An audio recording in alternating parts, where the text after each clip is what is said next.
brought to you by Veteran Rescue Mission. I am your host and coach and speaker, Andres Ruiz.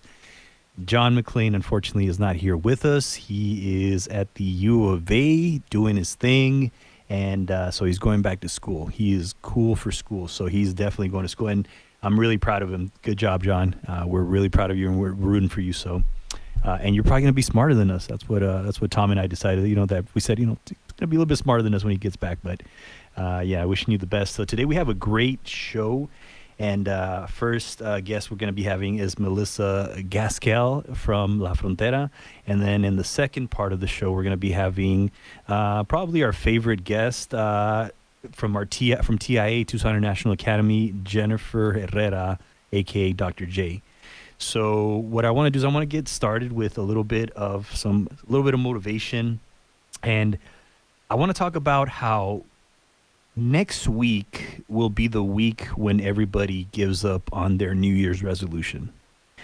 And usually people set up a goal for the year, December 31st. This is going to be the year that I'm going to lose weight. This is the year that I'm going to go for my goals and my dreams. I'm going to write my book. Third week comes and it's done. Everybody gives up. They stop doing what they were doing for the first week. And then again, December comes and their New Year's resolution. So the reason why people give up is because they are always looking at the outcome, and the outcome is so far that they get overwhelmed. They start overthinking. They start having mind drama, and then that mind drama causes them to get overwhelmed with their energy goes down, and then they say, you know what, I'm just going to go to the Cheesecake Factory. I'm going to go get some burritos or whatever, and then I'm just going to give up on this diet. Or they're going to say, you know what, this book is going to take too long. My goals and my dreams, my career is going to take too long. I can't do it. Once we hit a roadblock, we give up. But what we have to do is we have to first change our identity, who we are. We need to say, I'm no longer going to be a person that overeats. I'm no longer, because I used to overeat. I used to weigh 265. I used to struggle with weight. And, I had to change my identity of who I was. I no longer overeat. I no longer emotional. I don't eat because of my emotions. I had to give that up. So you have to give up your identity, and then you have to set up the process that you have to go through in order for you to get to that goal, and then you'll get the outcome. Many people look at it as like, I have to get this outcome, and then this is the process, but they never change their identity. So you have to start changing your identity, and then you have to set up what the process will look like, and then you'll get the outcome. But if you're looking at the outcome, you're going to get overwhelmed, you're going to get stressed, you're going to give up. And that's why the majority, I think that the number was like about 85 to 90% of people give up on their goals, and it's by the third week. So what I want to just tell you is change your identity, change the process, and then, go for the process, and then you'll get the outcome. All right. So that was just a little bit of motivation for you all. And we're going to turn it over to our guest that we have on the show, Melissa Gaskell from La Frontera. Thank you for being here. No problem. Thank you for having me. Yeah, for sure. And, La Frontera has done so many amazing things. We've had a lot of amazing guests on the show that are really it's definitely an amazing organization. We really appreciate what you're doing for our community. We need more, organizations like yourself. So welcome. And so just to get started, and just for the people who have never heard of La Frontera, what is La Frontera? It is probably the leading behavioral health organization in Southern Arizona. Mm-hmm. Yeah. So tell us a little bit about what the services they provide, and then we can go with what you do, as the, because you're the housing coordinator at La Frontera. So tell us, a little bit about what services they provide, and what do you do yourself as a housing coordinator? Okay, sounds good. So they provide case management, medication management, behavioral health services. You can even get a PCP. So it's basically like a whole health home where you could get all of your physical, mental, emotional health needs met. Nice. Therapy. Mm-hmm. So what is the PCP? It's for anybody who doesn't know.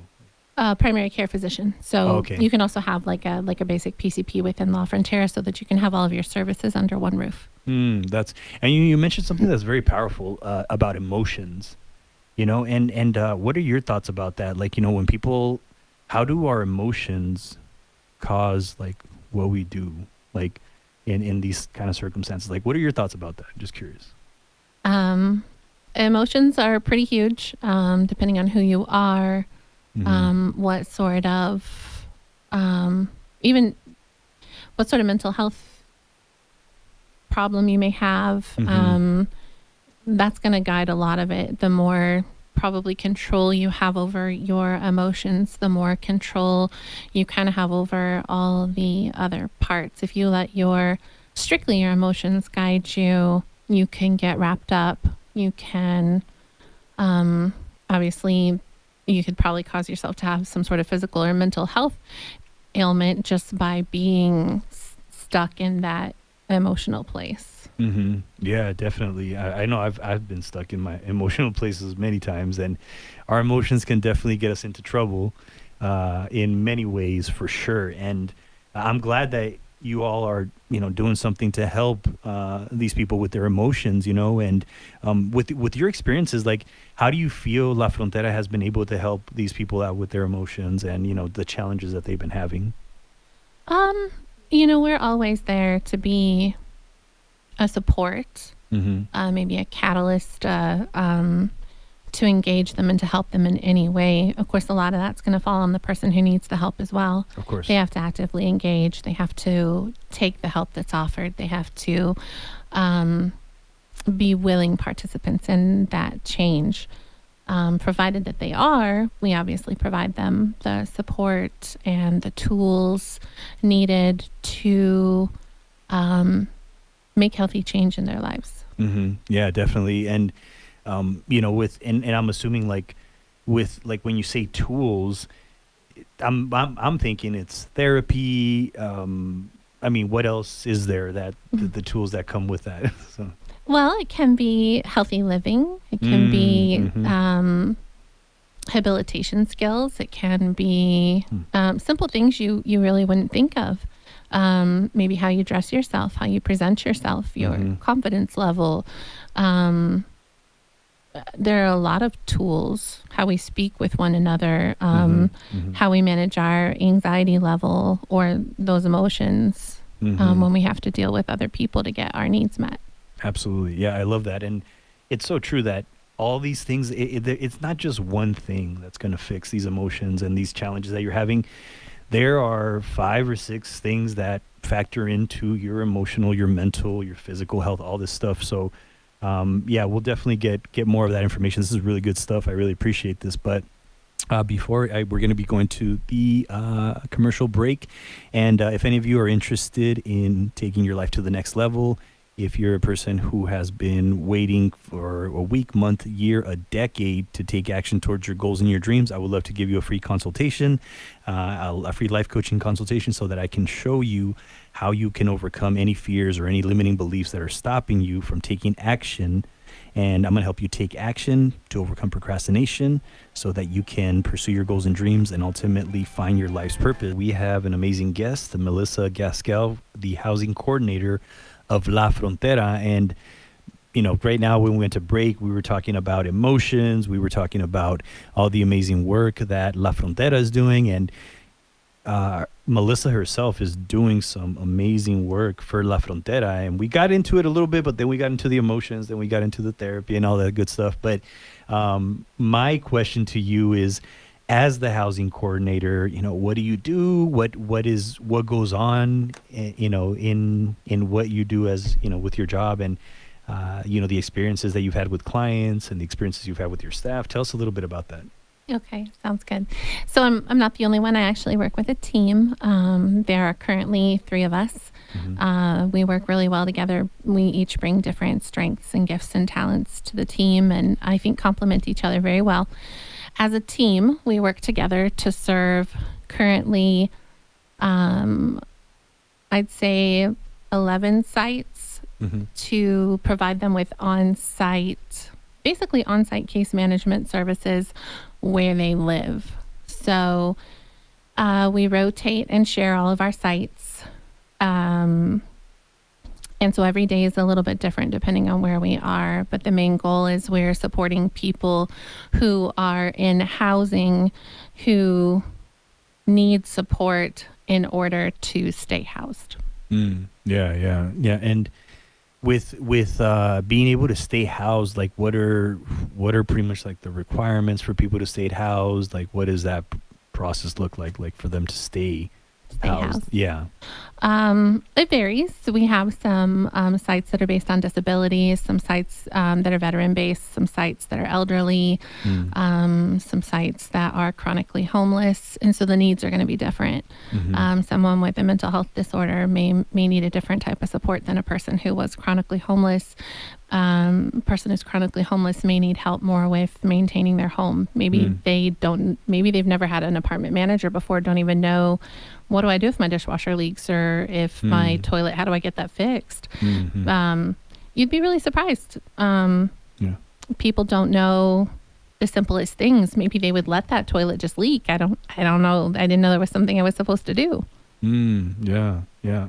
When you say it, well, this is what my understanding, maybe I got it wrong, but when you say chronically homeless, it sounds like it's just a person who, because they used to be homeless, they still have the mentality of being a homeless person. So I don't know if that is that kind of. That's very true. Maybe they have a whole home with a bed, but they still sleep on their sofa. Maybe they don't even want what we call, they get a little housing kit with some dishes and blanket and pillows, and they want nothing more than the can opener to crack open that can of food, and they're still eating. They've got a stove, they could cook it, but they're underutilizing their home because they're so accustomed to something different. It takes them a while to recognize I have a bed to sleep in. I have a washing machine to wash my clothes. And they may not even know how to do those things either. So we come alongside them and support them in any way that they need in order to not jeopardize their housing. That's powerful that you do that, because just thinking about how, a grown person maybe is kind of like ashamed or embarrassed that, hey, I should know this stuff, or maybe who knows, maybe some people are like, hey, you know what, I need help, which is good. And but sometimes some of us, even I myself, sometimes I don't like to ask for help because I don't want to be seen as like I don't know anything, but it's our ego sometimes that gets in the way. But I can definitely see how with these people who are homeless that they don't know much. I mean, I used to work with foster kids, and foster kids didn't even know how to turn on the stove, those things. And I can definitely see how these people are struggling with that. And I can see how when you come into play with that, like, that's huge. I mean, you could save a person from potentially burning down the apartment or doing something that could be like leaking the toilet that has no idea how to use a plunger. Or those little basic essential skill sets.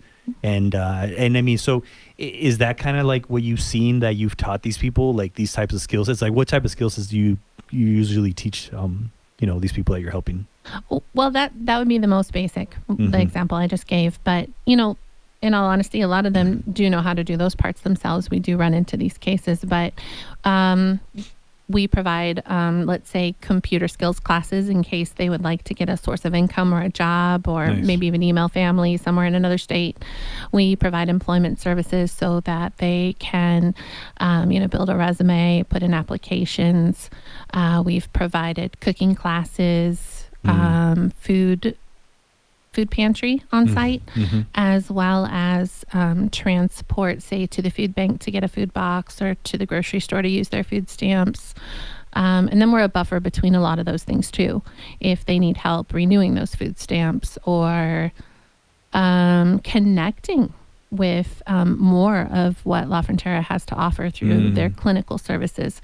We always say really the clinical services are their vitamin. We're like the supplement. We're like an on-site buffer, between them and the bigger services. But we're on-site to see that they stay connected. That's really cool. And so really what you're doing, you're really changing lives. I mean, you potentially are saving lives, because just by doing those, which look like very simple things, it's a huge thing for them, especially with not knowing these things. If they never know, they'll never know, and maybe they'll never ask. But for you to be able to help them with like resumes and getting a job and getting all these skill sets, it's really changing people's lives. I mean, how do you feel about the experiences that you've had with these clients, like just seeing them just change and start to like progress? What have you seen, and how does that make you feel just to see that? I would say the successes range from just being able to help a person get their food need met through a food box to, like you were talking about the emotional part earlier, to seeing a client who was very unstable emotionally, couldn't even manage their own problems, to get therapy, to get case management, to get help, and to be able to come in and be more stable when they visit you and come across more confident, like I'm feeling good today, I have my needs met today. There's a whole range, but again, we're in the business of leading horses to water, so it's in their participation level as well. Yep. Right. Absolutely. I can provide tools, I can lay a roadmap out there, I can give you everything you need. Yes. But if you choose not to get from point A to point B, that's your choice too. Exactly. Yeah. And I mean, how does it feel just to see these people progress? Like, how does that make you feel? It's really good to see the successes. Like I said, they range. We do have a couple of younger kids that have graduated out of their subsidy, Nice. got a job, and will be, leaving their apartment soon because they've, kind of say graduated. Not that you have to be that way. Many of the people get into subsidized housing, and it may be that they'll be there forever. But some can get what they need to get stable and move on to. Nice. Yeah, that's really cool, especially with the younger generation. There's so many kids out there that are having challenges like that, and for you to do that, thank you for doing that. I really appreciate what you do. The work you do is amazing.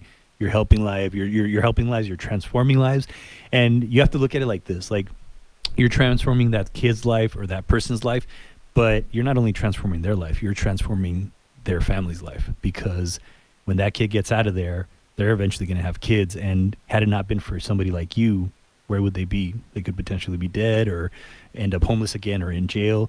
But because of you being willing to do that for them, now they're going to be in a better place, and their family's going to be in a better place. So John McClain, the Pastor John McClain, is not here. He is in college. He's making college come true. Woo! Thanks to that voice right there. Thanks to Dr. J. Yeah. So he's excited. He's out there. He's like, yeah, man, it feels good. He's making it happen, and I love that. Yep. He's making college come true. Yeah. So yeah, that's so exciting. So he's really excited. And I'm proud of him. He's really doing a lot of great things. And then for him to go to school, I'm like, man, I know he's got a lot going on. Yeah, for sure. And that voice you hear right there is Dr. J. Jennifer Herrera. Woohoo. from TIA, Tucson International Academy. And I'm just really grateful to have you here, and for us to jam as usual. Like we always have good conversations, and I know this is going to be another great conversation. And just to get started, like just to ask you, we were talking a little bit about service and just the power of service. And in your life, you've definitely served so many people. I mean, it's been incredible to see you, like, for so many years do what you do. But like for you, just tell us about, like, what does service mean to you, and how has it helped not only you but everybody else that you've served? How has that helped them as well? Oh, geez. Wow. What a question. Yeah, no. But you know what? Where I think, a real good talking point is that, the 5 Love Languages by Gary. Gosh, what's his last name? It's one of our. It's not. I'm trying That's to think Jimmy. about. No, I'm just kidding. the 5 Love Languages by Gary something. Gary somebody. I almost had it. Oh, it's gonna drive us crazy. Yeah, but it's such a good book, and it's such a good resource. If you go online to the 5lovelanguages.com, you can take a quiz, and it'll tell you what your love language is. And I only bring that up in regards to service because there's 5 different love languages. One is like physical touch, which makes sense, hugs, right? Kisses. Another one is quality time. Of course, you got to be with someone to build a relationship. Yeah. Another one is gifts of service, of help. So, yeah, that would happen to be my love language. Yes. And then another one is, let's see here. Did I say gifts? Like where you receive gifts, like actual physical gifts. Oh, yeah. That's another love language. And there is one more, verbal. Some people really need to hear, I love you. They really need to hear, you're doing a fantastic job at work. There's just different levels. Like it doesn't always have to be personal just because we're using the word love. But love in a general sense is, patient, kind, and all those things. And so for me, when I realized why it makes me so mad when people don't pitch in and help, it's because that's my love language, but it's not theirs. So for me, I'm just naturally bent more towards service. So, of course, my organization, Tucson International Academy, is going to be service-oriented because that's just who I am. And, of course, guess who I attracted? A bunch of teachers and other leaders who are service-oriented. And then there's the whole servant leadership style. And that's the style of leadership we promote with our leaders and with our teachers and with our kids who are going to be future leaders. So servant, being service oriented, when you say servant, it sounds like you're subservient, but no, that is not, as like a total misconception. To serve one another is the highest form of help. It's like if you just are going to think that you're the boss and you're going to boss everybody around, you're going to tell them what to do and they have to do it because you're in charge. Boy, that doesn't work all the time. My experience, not very much. So, but if you come from a place of caring, of being sincerely involved in whatever the situation is, you can get a lot better results. So service for me is everything. It's like living in service of the highest good of mankind. That's kind of like something that is a consciousness thought out there right now. And I love it because it fits me. It's like, I wish everyone would be kind. And so every now and then, I'll do a little experiment.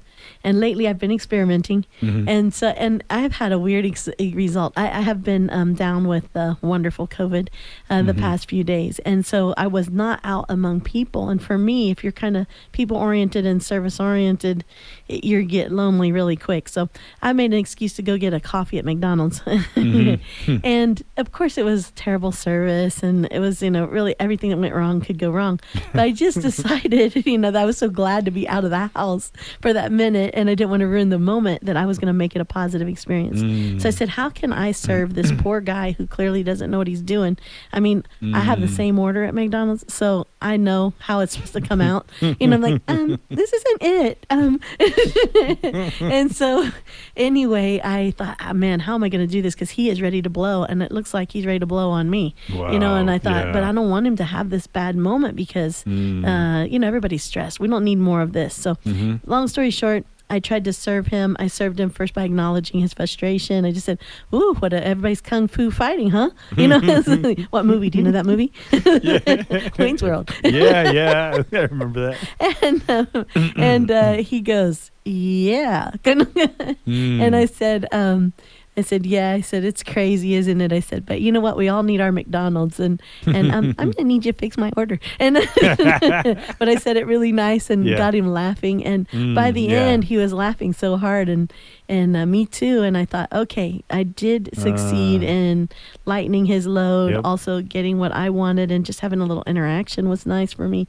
And it was just really good. So I just was reflecting on that. I was like, here he is actually serving me, but sometimes they need help, so how can we serve them as the customer? Well, just some acknowledgement maybe. Who knows what his love languages are? I don't know. He's a young guy. I wouldn't even begin another culture to, I wouldn't even know where to begin on that.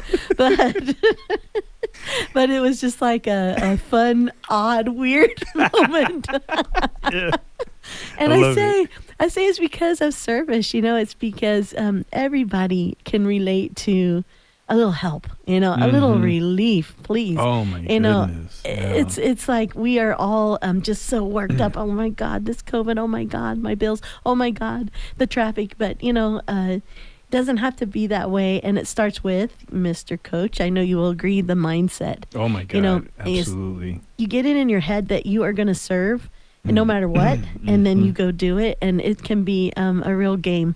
And I like competing against myself. And so after that happened, I decided to keep it going. So today, when I came out to my car, a bunch of people were around, and I wasn't in exactly a great area of town. And and I go, beep, beep, beep, beep, excuse me. And they all looked at me like, what? And I go, that's my car. And then he tried to open the door for me, but it was locked. And I thought, well, that was nice of him. I'm your coach and speaker, Andres Ruiz, and we have the wonderful Dr. J, who was on a roll as usual. I just have to ask you one question, and boom, you get rolling with it. So, and that's what I love about you, is just you're a motivational speaker, honestly. And the way you were just speaking about it, you're such a natural. That's what I love about you. So, and you make this radio show easier for me. It's just, I don't even have to say anything. I just listen. You're hilarious. Yeah. And I really love what you talked about service, and I feel that that's something that we also, I don't know if we're born with it. I think we are born with it, but then we also learn from other people. Like, for example, for me, I remember I learned from my grandmother how to be a servant. Like, she was the type of woman that when she lived in Mexico, she would go up to the cardboard houses, and then she would take food to them. She would go to women's houses that she didn't even know. She would bathe them. She would clothe them. She would give them food. And she didn't have that much. She gave it all away, and she was just a servant of God. Like, she really was talking to God all the time, and God was directing her in the way of service. And I remember the when she passed away, when we went to her funeral, we saw so many people we didn't even know. We're like, who are these people? And these people were people that she had served. Many people went to her funeral, and many people we didn't know who they were, but because she served so many without ever asking for anything in return. Yeah. And we learned, true servant, and I learned so much from her, from my grandfather, how to be a good person, how to get along with pretty much anybody. And those skill sets of like those interpersonal skills. And actually, let's talk about that. Like, the importance of interpersonal skills, like, just communication and talking to people. Like, honestly, it's a lost art. Like, people do not know how to communicate. They don't know how to have a conversation like this. They'd rather text, hey, bring me a Coke. Yeah, and they're right in front of you. Yeah, exactly. But like, tell us, about how, first I want to ask you, like, where do you feel you got that, servant heart from? Like, maybe was it your parents or something like that?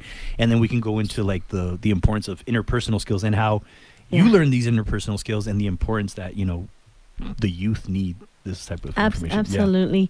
Yeah. So, see, you were saying say the like first the part. servant, like, how did I get it? Yeah. Like, do you think you got it from your parents, or just how? It's almost a same story, even though it was in Indiana, so Indiana is a farm community where I'm from.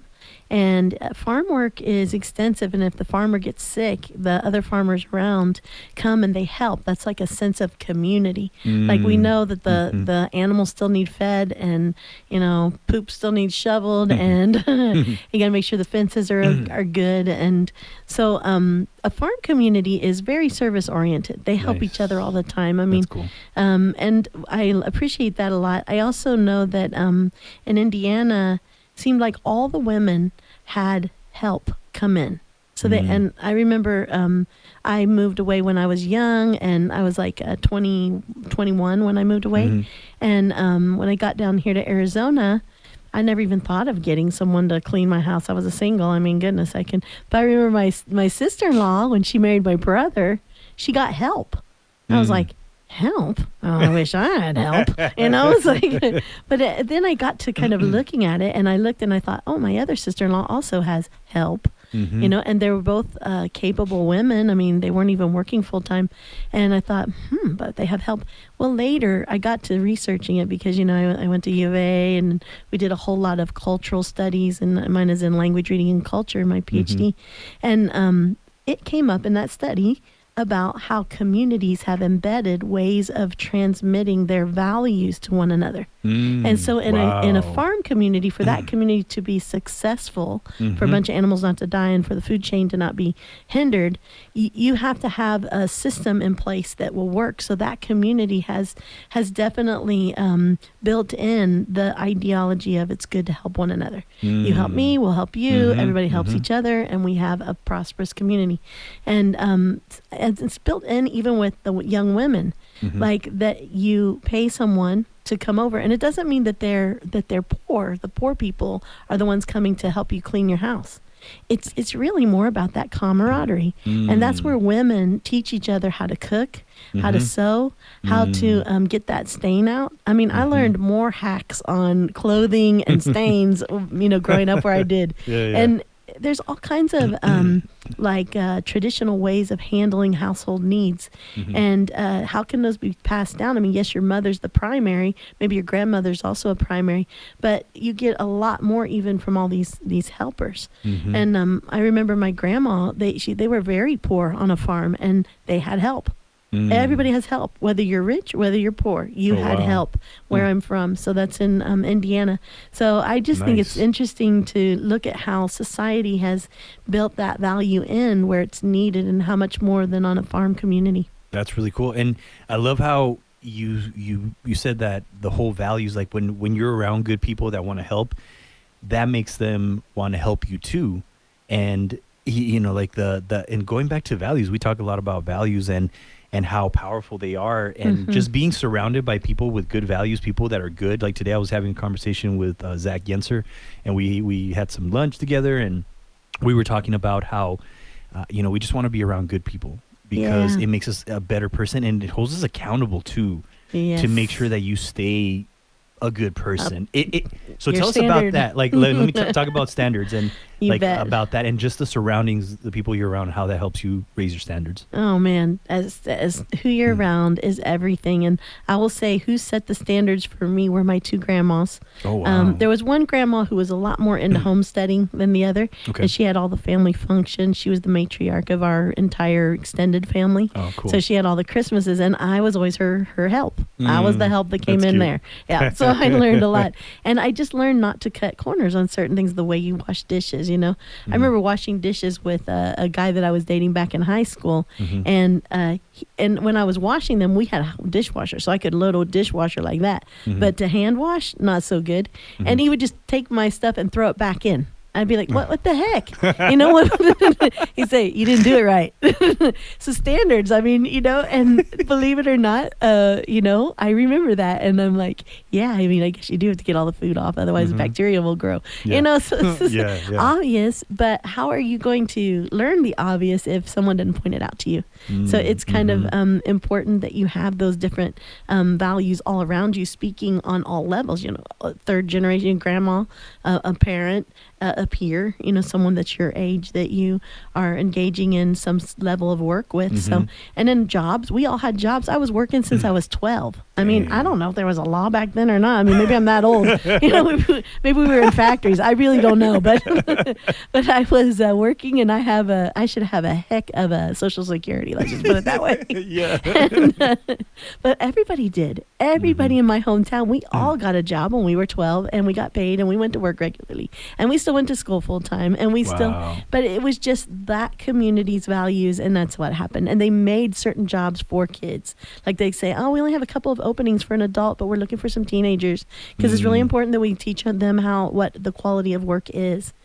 So, and here in Tucson, they have a neat, it's actually a government program. I believe it's a city program where they also do something similar. They teach kids how to perform at work at a certain quality level. Interesting. And a lot of kids don't like it because they don't like being told.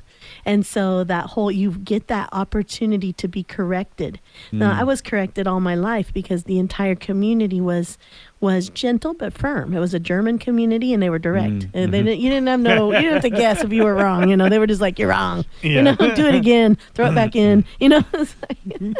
So, but I see great value in that now, because I see the current generations at our schools. Now, at our schools, we implement service all the time, and we have 25 hours the kids have to donate in service Nice. in order to graduate from our high school. That's good. But it's so easy to do because one year I was like, these kids they've been out for COVID and blah, blah, blah. I added up the hours. It was like 46 was the average per kid. I was like, whoops, okay. But there's so much to do. I mean, every time a table needs moved, get the young high schoolers. I mean, you're not asking them to break their back because it's a lightweight table. I could do it. But they like helping and they like moving and they like seeing an event take place and invite their parents and put on a performance. They love it. Yeah. And it's so much more fun. And what do they say? Many hands make light work. Light work, yep. And that's what we tell the kids all the time. We're always saying those sayings and they're like, that's a weird saying. Where'd you learn that? And then we have another chance to tell a story, about my grandma or my uncle was a farmer, Yeah. And you do is you keep that legacy alive, of you're passing down the wisdom from the older generation, which I think it's important. I wish that, a lot of younger people would get to hang out with just older people, like 67 years old. I used to hang out with the older people when I was, in my 20s, my teens. I was always talking to the older people, and then people were like, "Why are you with the older people?" I'm like, "Well, because they have better conversation than you." That's right. It's at least interesting. Yeah, and I grew up around that environment, and I learned so much on how to just have manners, be respectful to your elders, and it's something that I think has taught me interpersonal skills by watching and seeing, because watching the older generation, I learned so much. And how about yourself? Like, how do you feel about that? Just like watching the older generation, learning from them. Absolutely priceless. I mean, I even have a current situation. My mom was in a assisted living home.